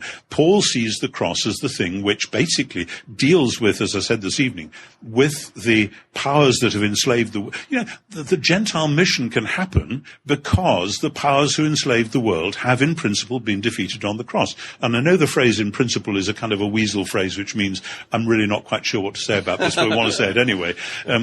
But something has happened as a result of which there is this radical new possibility. And you see that again and again. So I think with Paul, there is a convergence of saying, and it's Galatians 1:4, which Lou Martin divides up. The Messiah died for our sins to deliver us from the present evil age. You need both, and you need to understand how both work together. Otherwise, the thing just falls apart. So we need to balance out Tripp over here and bring in an actual pastor to the conversation. So Greg, thank you for joining us. Thanks for getting my back up here. Ever knows Greg Boyd? Yes? Yes? Hi. So we've been talking a lot up here. Just a ton of talking. A lot of talking. And for a pastor, it's hard for you not to be the one talking. I mean, that's part of what we do is we talk. They pay me to talk, yes. Yes. So where do you want to jump in on this? There's a lot. Yeah. The only thing I guess I'd say, I'm not a Paul scholar, so I'm not going to weigh in on the details of that. But going back a little bit, when you're talking about how it's a fundamental aspect of the narrative that I think has been more often than not underappreciated, underemphasized in Western theology, that Jesus entered into this thing as part of a cosmic battle and to bring an end to this cosmic war. And if that gets marginalized or just eradicated because it's too hard for modern people to believe in, you fundamentally change the meaning of the cross, the meaning of the gospel, the meaning of everything. So I don't see the belief in the demonic realm, Satan, principalities and powers, elemental forces, all of that, as being just part of the trappings of the gospel. It really affects the core of it. Yeah. And I think, did you know Walter Wink, the late great Walter Wink? Yeah. Because Walter was a good friend of mine, and many conversations we've had down this line, he had a real struggle because he could see that in the fundamentalist world, people were wanting to blame everything on demons doing this, that. And he would say, no, that's not what we're talking about. And he was very keen on this idea that, and which I think I'm trying to re-inhabit from perhaps a slightly different angle, that, as I said this evening, humans are given by God the power to reflect God's love into the world. But when we worship idols, we make over that power to things which don't have any power of their own. Right. So idols work on borrowed power, and they keep that because they make us do what they want us to. And so only when the grip of sin is defeated can the idols be robbed from their power. I think Walter would have agreed with that. I wish he was still alive so we could ask him. But how are you with that? Does that make sense to you? Yeah, it makes total sense. My worry about Wink is that he wanted to hold on to the reality of the demonic. He had a sense about that both in the narrative and in the world. But on the other hand, he wanted to kind of reduce it to social categories. So it's the interiority of social groups and the esprit de corps of groups. And at that point, then you take away really any sort of ontological over and againstness towards humanity. And I wouldn't be comfortable with that. Yeah. No, I think I agree with that. But I think that the whole conversation in the Western Church is still taking place, if we're not careful, within the split-level world of the Epicurean Enlightenment vision, where God, angels, anything else is a long way away, and the world just goes on its merry way down here. Yeah. And that's and the funny thing is, people think that's a modern view. It isn't. It's Lucretius in the 1st century BC. Very clear. And evolutionism, as opposed to evolution, goes with that. That is, evolutionism as an ideology that says it must be so and there must be no invasion from elsewhere. Right. Whereas when we look at the biblical, I think, a biblical worldview in which heaven and earth actually overlap and interlock uncomfortably and sometimes apparently disorganizedly from our point of view, then there are all sorts of dangerous possibilities as well as positive possibilities. And that's where I would locate it. And that helps me a little bit in terms of finding appropriate language. Whereas if you have that split level thing, it just falls apart. Yep. Good. We're agreeing. Something must be done about this. I'm glad I could bring you two together. Yeah.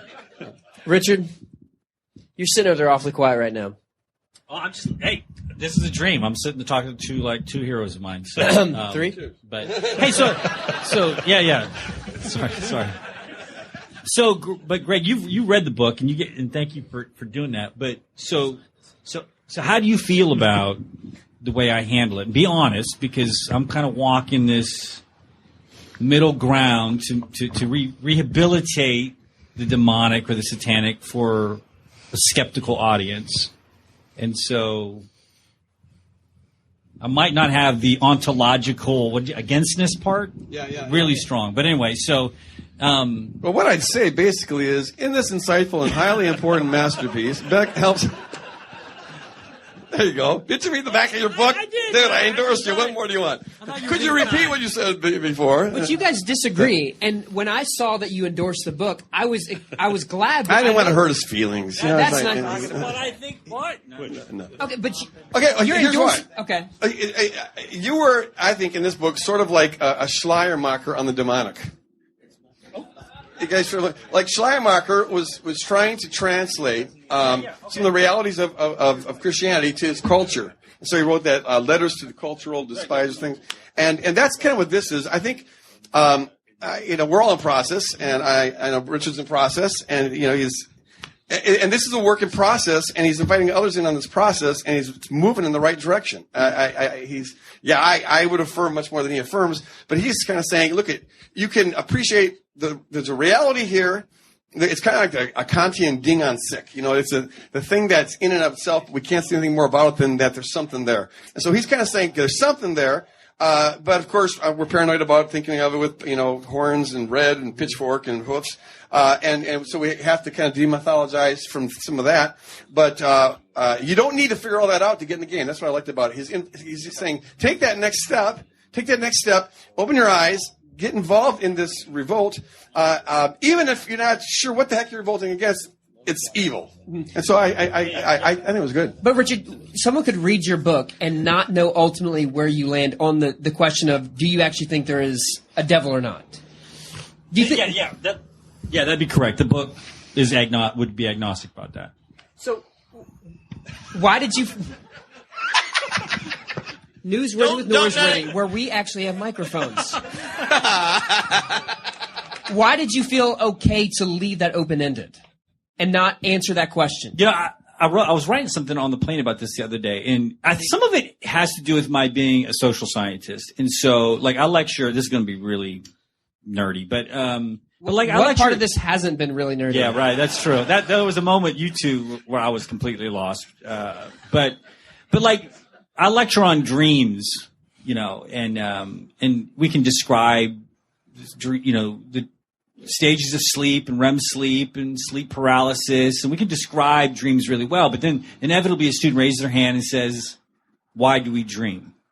And I go, "Well, nobody really knows. There's multiple theories out there, and nobody really knows. But we can describe it very scientifically."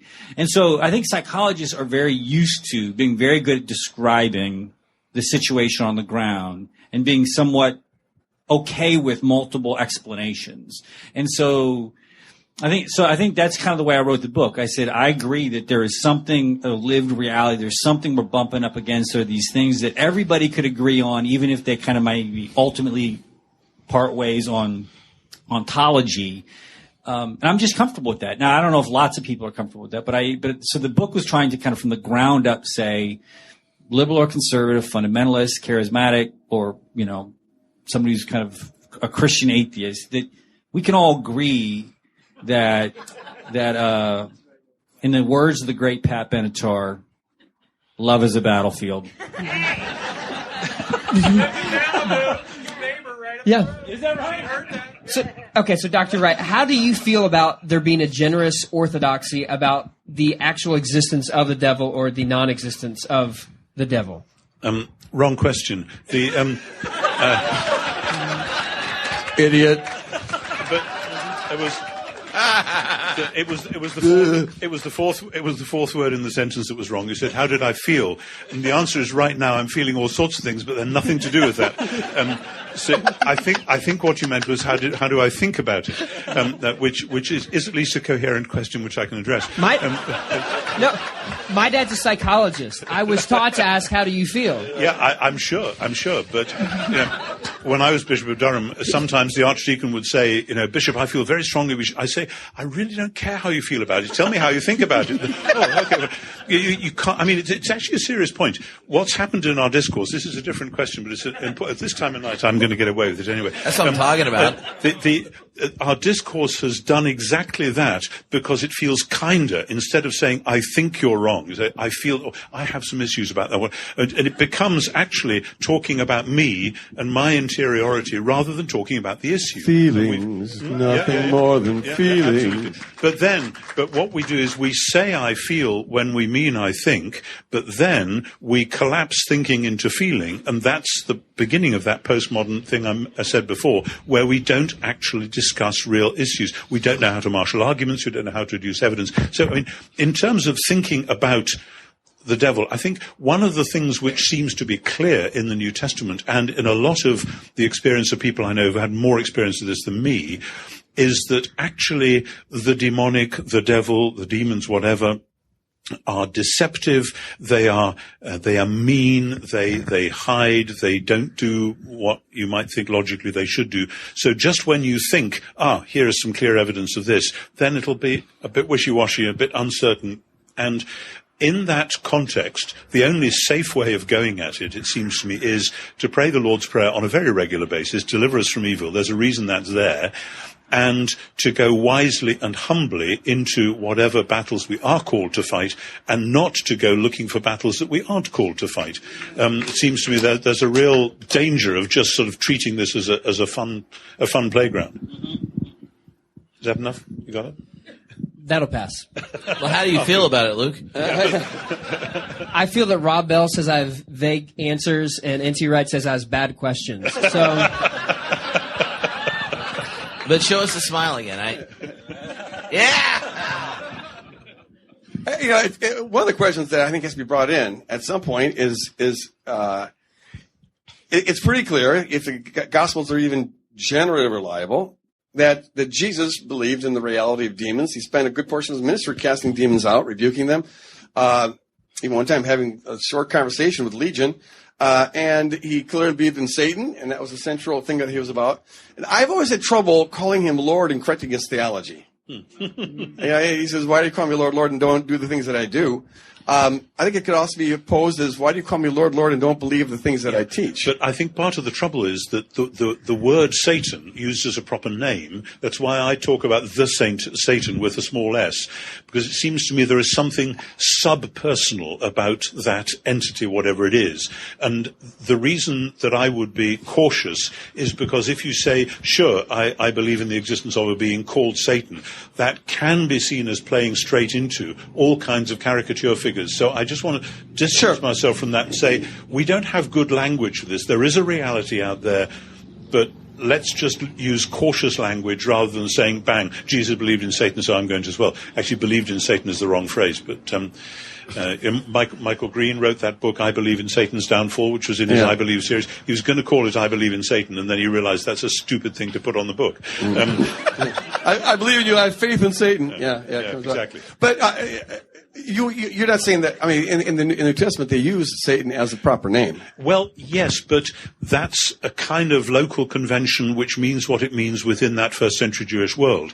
Our problem is that the word Satan has then had a long life in the Middle Ages, in witch trials, whatever. Oh, sure. And so, as I find myself compelled to do in some other things, I have to step back and say, precisely because I want to understand what these words meant in the first century, we have to be careful about saying things which people instantly will think, oh yes, I know what he's talking about, it's that stuff so-and-so said in the 80s. I totally get the need to distance Satan from the God Pan and all those kind of characters and the Middle Ages and whatever. So I'm really with you on that. But then the other side, what concerns me is that if we say he's impersonal or go in that direction, you lose that whole thing where in the New Testament he's crafty, he's deceptive, he sets traps. But that's why I said intelligent. Sub-personal. There's a sort of, and I think C.S. Lewis gets at this quite well in one of his science fiction novels, where he has this unhuman, this character who has been human and isn't quite anymore. It's that sort of, there's something missing, and it is crafty and it is mean and deceitful. Tough stuff. How would you, if you were zoning into, I'm teaching undergrad students, take the question of demon and then use it as a place to introduce fun, cool, nerdy words like hermeneutics and epistemology? Because I feel like if you use it around God, right? Oh, is God personal or impersonal? People get all hung up.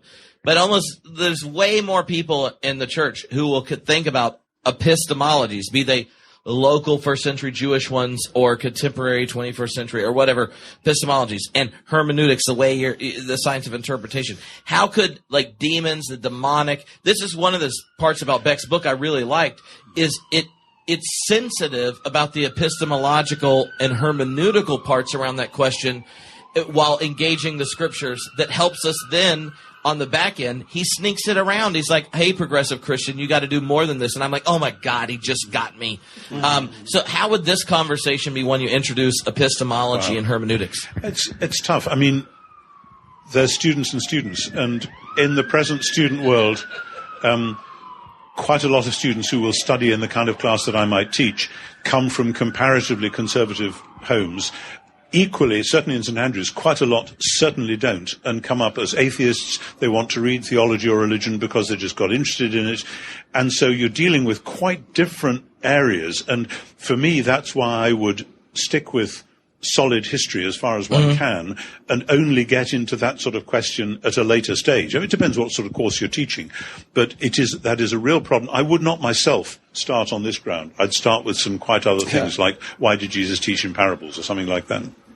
Yeah, like you said, first day of class on hermeneutics or theology. Let's talk about demons. Well, you know, what's funny is like if you grow up as a minister's kid and like the overeducated part, even in the South, my dad, Baptist church planter, you never believed in real demons or Satan or any of this junk because you believed in evolution. And everyone that believed in any of it thought role-playing games and J.R. Tolkien was evil and maybe C.S. Lewis. Like, that was your, like, experience. Carmen was your best hermeneutical guide to the demonic, and that involves Rocky for Jesus references and counting backwards after the knockout via boxing. And so I like one of the. Why did you just start talking a foreign language here? I know it's. We'll let Greg translate because he's in the United States. But there's this. I think there's a sense because of the anti-intellectualism of American evangelicalism that a lot of parts of Scripture just get bottled up in the I think. Daniel 7 plus Revelation and random parts of Thessalonians equal a chart that involves Russia, bears, and foreign policy. Gog and Magog. That then you just demythologize everything Boltman style, and you never even think about it until you have this encounter experience or 9/11 or something like this that shakes you, and you're like, WTF, human beings aren't the most rational, sane agents that under proper knowledge choose the good. But like all of that talk was attached to I was evil by rolling D20s and playing a dwarf who wanted to be faithful to his dead father and avenge Orc Snarg. That's Hamlet, actually.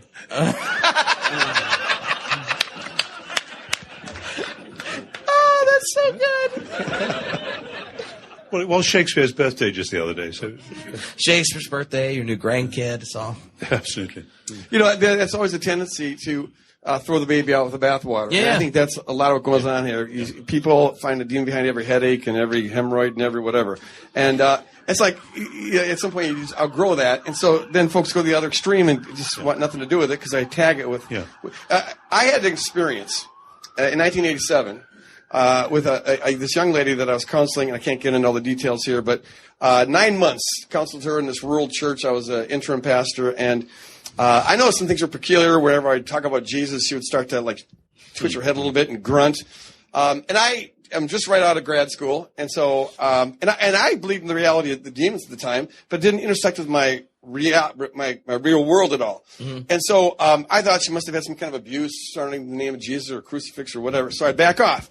And so for 9 months it went like this, and she made a lot of progress in a lot of areas.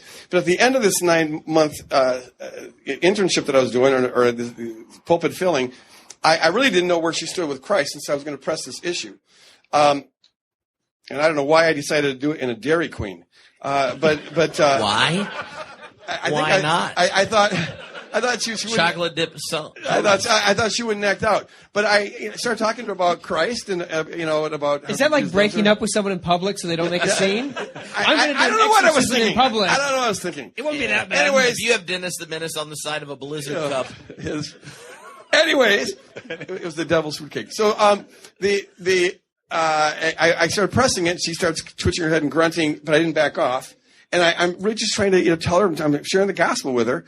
And then she just exploded in this Dairy Queen. She stood up and was scratching at the wall and spitting, and her head was twitching like this. And I apologized, but she was out of it. She was just doing this.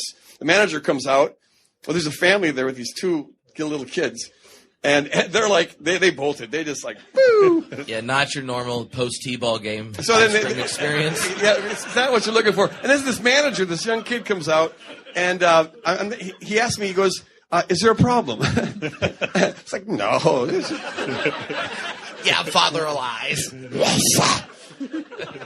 Anyways, the police came and they took her back to this farm where she lived because apparently it's a small town, and everyone knows everyone. So they had made an agreement with the mother. She'd been institutionalized once before, and the mother didn't want her to go in again because then she wouldn't get out till she's 18, blah, blah, blah. I had to go do a funeral, and so when I was done with this funeral, I got a note that said, go to this house because there's an emergency, and it was this girl's house. I get there, and this girl had destroyed the house. The police had come and dropped her off, and the parents finally locked her in the back in this barbed wire fence area of this farm. And the mother wanted me to figure I'd made progress before, so I maybe could help this. So I go back there, and her arms are all bloody because she's been scraping them up against this barbed wire. And she's still doing this kind of grunty, head twitching thing. But then she'd get coherent again. And she'd go back and forth between these two states. And when she was coherent, she told me, don't try to cross that fence or I'll kill myself. And so I'm honoring that boundary. And at one point, maybe 15 minutes into this, I don't know, but she saw some barbed wire on the ground, and she was in one of these grunting stages, twitching her head. She grabbed this barbed wire and wrapped it around her neck, and then tried to, saw her head off. So I had to jump over the fence and tackle her to the ground. And as I'm holding her there, I first of all noticed that she's very, very strong. Now, I am about 30 years old at this point. I was buff back then.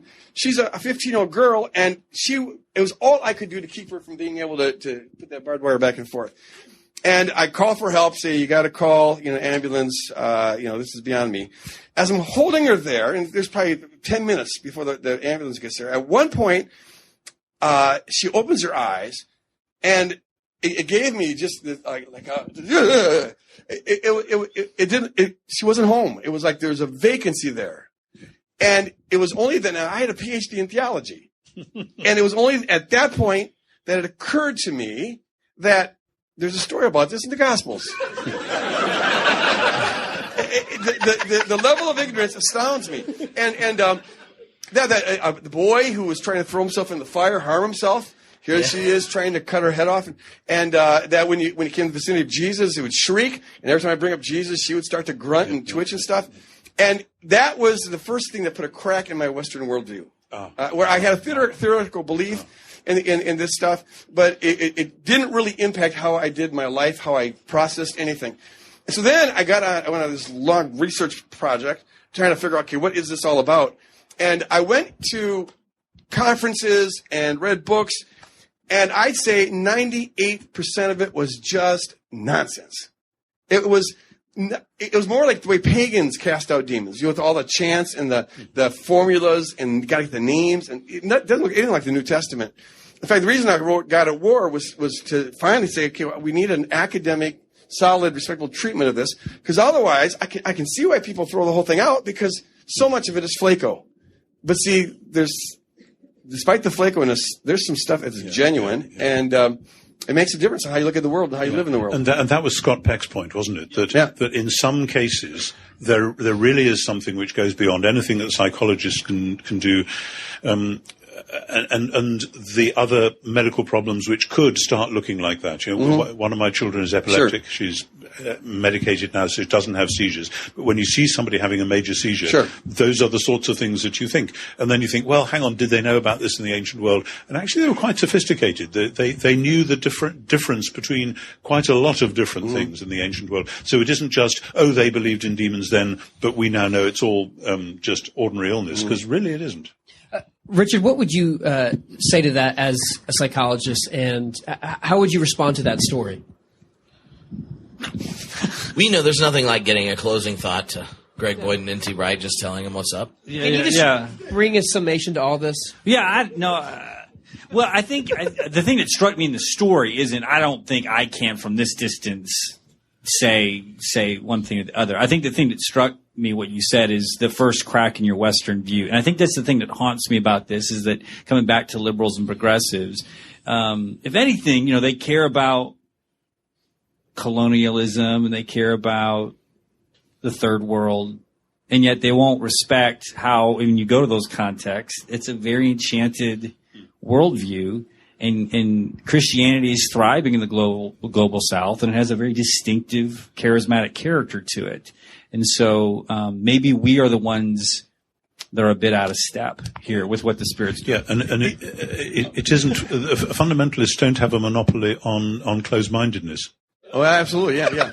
the thing that's interesting is that since the 80s, with the whole postmodern turn, increasing numbers of ethnographers have been accepting that the Western worldview is as much a social construct as any other worldview, and therefore it's illegitimate to try to translate the experiences of people in other cultures into your categories. So they go native. And one result of that has been there's been increasing numbers of reports of people experiencing what we would call supernatural, including possessions and deliverances and healings and things like that. Edith Turner wrote first an article called "The Spirits Are Real." She's an anthropologist and an ethnographer. The Spirits Are Real, and then a following book on what was called "Experiencing a Ritual," and she recounts there some of the things she was an eyewitness towards. Levitation, just weird stuff. But her whole point is, this stuff is real, and it's just the Western worldview that has been refusing to look at that. Yeah. I think things like that help confirm the reality of this stuff. Yeah. I think if I were to describe this scene here to my wife when I get back home, she would regard it with as much disbelief as most people would regard levitation. This podcast is sponsored by Phillips Seminary in Tulsa, Oklahoma, a theological school that offers Christian education in service of intelligent, just, and compassionate religious and civic communities. They welcome students to a safe space for truth-seeking conversation about the Bible, Jesus, and faithful living. They have on-campus and distance learning options. Go check them out at www.wherefaithleads.com.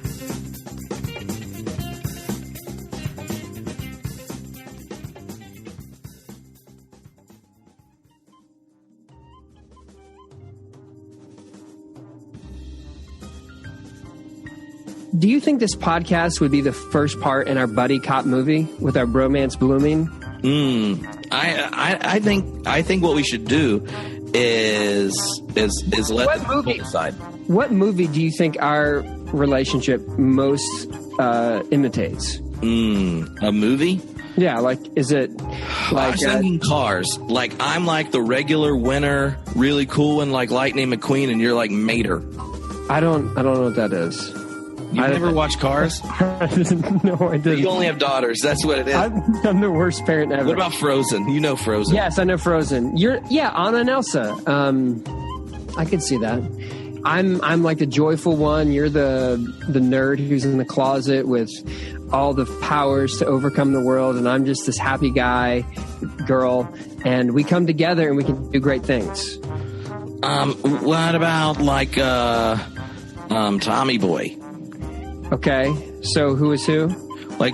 We have our dad who's running for office. Am I Chris Farley in this one? And then you're I don't know. Would you rather be Chris Farley or David Spade? Well, Chris Farley's dead, so it'd be kind of bad to be him. So Tony Jones is Chris Farley. And he is getting up there in years, so there's a chance. Oh, man. That's what I can't believe I thought of that movie. That's one of my favorites. And when Chris Farley goes out on stage to pump up the reggae concert, that's one of the funniest scenes in a movie ever. What if we're like this? What if the movie? Well, no, that's not a good one. I was going to say like Batman, where Robin comes in at the end with the Christopher Nolan one, but with Gordon Levitt. You could be Batman and I could be Gordon, but then Gordon Levitt never got his own show, and it was just like, you're done. And that would be my character trajectory, and I don't like that. You don't want to be done. No, I don't want to be done. I don't know. Let's do sports. Let's do sports instead. All right. Well, clearly, we could just be like Shaq and Kobe. Exactly. There's a tumultuous relationship that if we could put this together, we could win championship after championship. But I don't know. Shaq's a philosopher. He's the big Aristotle. Mm-hmm. And Kobe is accused criminal. I don't. Wow. That's that. A man retires and well, luckily you know you're at a church, so you know that there's not anyone that's ever done anything wrong. When I was in Malibu, you know who I saw? You should never let people live anything down. When I was in Malibu, I saw Daniel Tosh. He just walked or drove right by me. He surfs over there all the time. I know. And so he drove right by. And so his joke about Kobe Bryant is his Adidas commercial. Look, I know. Look, Daniel, every time I see him, brings Kobe Bryant up just because he knows it pisses me off. You don't, like, you act like you and Tosh are friends? You've never, like, on the show, like, they've worn homebrewed shirts a couple times. I posted pictures at the show. I'm friends with a bunch of the writers, and when they have religion and philosophy jokes, they text me to have them proofed. So I'm now like their minister in residence. Are you serious? You didn't know this. I would have told that to... I don't listen enough. I'm sorry. You should have been like... So Tosh's dad's like a TV preacher, or like Pentecostal style. I mean, in the style of TV preaching, not like... Not like he pretends to be one?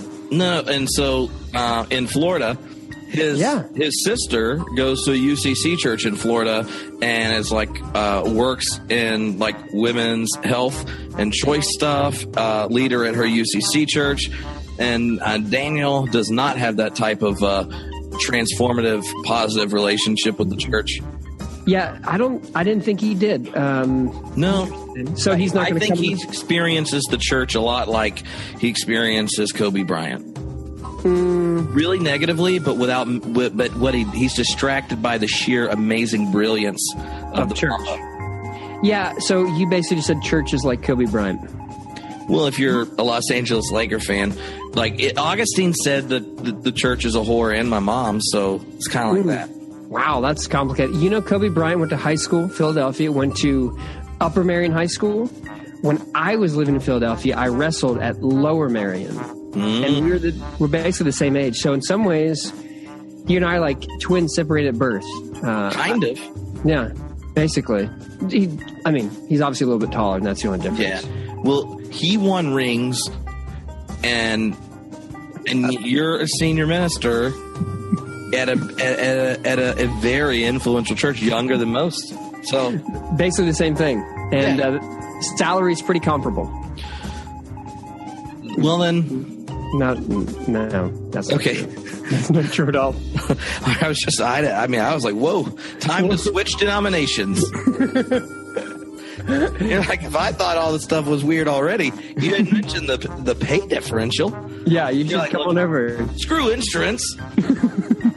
Just for one service. One service. Oh, so y'all have the because before you got to the church, they were acapella. You're thinking of getting instrumental. Mm-hmm. They were. But then you get there, and then it happens. But but maybe that transition in some people's imaginations attached to you versus the Congregationals. Oh, only in Rob Bell when he said it on the podcast, because he didn't understand our church. He didn't understand your church. Yeah, so you and Rob are the only ones who were misconstrued about that situation. Oh. I'm just here preaching the Bible. That's all I do. Oh, I know. I mean, I see a lot of books behind you. There are a lot. Yeah, do you see Richard Beck's book right behind me? I do. You want to know what people are going to say after this podcast intro? This is not really an intro. This is actually an entire podcast. Well, they're going to say, Luke normally has nice, short, to-the-point intros, and it gets to his conversations. At Homebrewed, if you don't want to hear Tripp talk for 10 minutes, you just skip 10, and then it gets to the interview. Now Luke has already been corrupted, and I wasn't even the one trying to lead us off. You're like, well, if we're a duo and it's a movie. See? Sorry, that's my fault. No, I just want the universe to know that, like, the reason they skip them, but it's just the sheer joy of conversing with me is just... Exactly. It's you. You're magnetic. Oh, yeah. But I, like, you know... Actually, you know what? Like Kesha said, your love, it's my drug. I'm not cool enough to listen to that, so I don't know. If I was going to sing a song about love, we could do, like, Love is a Losing Game. Huh. Or we just do Love is a Battlefield, which is a song that Richard Beck references in his book and in this podcast, which we're about to transition to. 5 points for that transition. That transition was almost newsworthy. It was home throwdown, Lectiocast. So we're how many podcasts? You have 1 million podcasts, don't you? Like 17 of them. 17 podcasts? Yes, there's like I see them all over the tunes. Oh, like how many different actual podcasts there are? Age barreled. Barrel aged podcasts are like the greatest hits of the first 6 years of interviews that you can't find anymore. Then there's Theology Nerd Throwdown, and that's like kind of Q&A. Yeah, Lectiocast. Lectiocast is lectionary podcast, but Daniel Kirk does that all the time. I'm only on it sometimes. Mm-hmm. And you should go on it because you use the lectionary. You know, I use the Bible. Oh, yeah. Well, I guess that school you went to wasn't accredited. Like they didn't tell you about this, and like there was like church history class. There was John the Baptist, Jesus, and us. Church of Christ. It just jumped right over there. We talked about this in the podcast. I know it's a big blank spot. You know, 98% of all the Christians have ever lived. But so then there's the Story of Godcast. Yes. Which now that Morgan Freeman has been on the podcast. Why do good podcast guests happen to bad people? I don't know. That was a high quality tweet. Thank you. I feel pretty good about it. But now Barry and we're trying to decide what we're going to call the podcast. Now that we're not going to just talk about the show that's no longer on. and here's what we're thinking. We're going to call it God-ish. That's good. Goddish. Yeah. God. Is that a spinoff of Blackish? Is that what you're going with that? No. Just like if you say it fast, it sounds like goddess. Because when I think of you, I think of a goddess. That makes sense. God-ish is the ability for just professional religion scholars to talk about anything. Okay. Good. Do it. We'll talk about anything. Talk about anything. That's what we're thinking. But you know. Okay, so you have a million podcasts. Yeah. You have a million podcasts. But the Culture Cast. See? Culture Cast. I can't go on Culture Cast very often because I really only like 94 to 98. That's good years, though. It is. Really good years. Finally. You hear that, Pyatt? Christian and Amy do the podcast. Slim Moon is on there. Slim is like cool. Like he was in the music industry with like all the original grunge peeps. And then Amy is senior minister at First Christian in Portland, and Christian is a minister's husband. A minister's husband. I mean, he does other stuff, but yeah. All right, cool. Do your thing. Culture it up, guys. Culture it up.